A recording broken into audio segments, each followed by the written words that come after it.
戦いの時だ。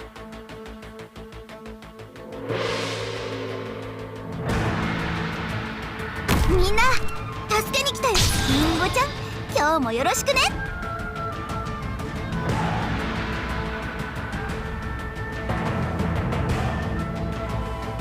この辺温度が低すぎるかな。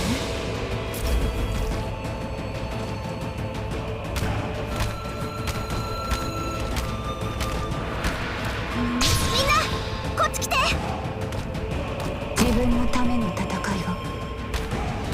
ちょっと乱暴だけど硬い金属とかシェルターを切り裂くのが好きなんだ。この程度で止まると思うの？本気で行くよ。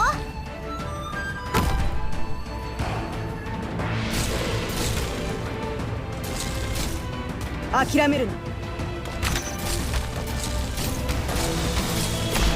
鮮血が武器を備え戦場を沸き立たせる。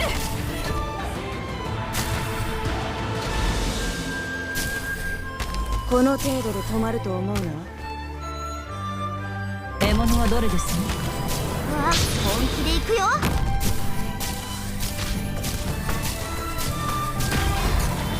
今日こそ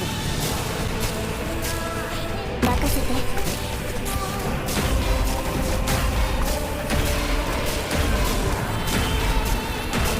私も。みんなこっち来て。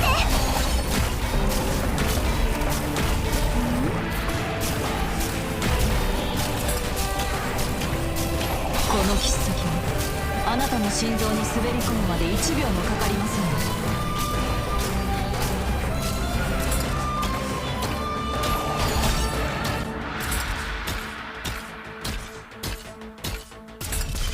気をつけなさい。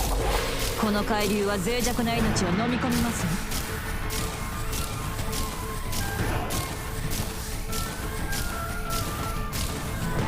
ビクトリアのバグパイプ波状棒とともに意志を堅固にするは規律。みんなの努力の成果だからドクターも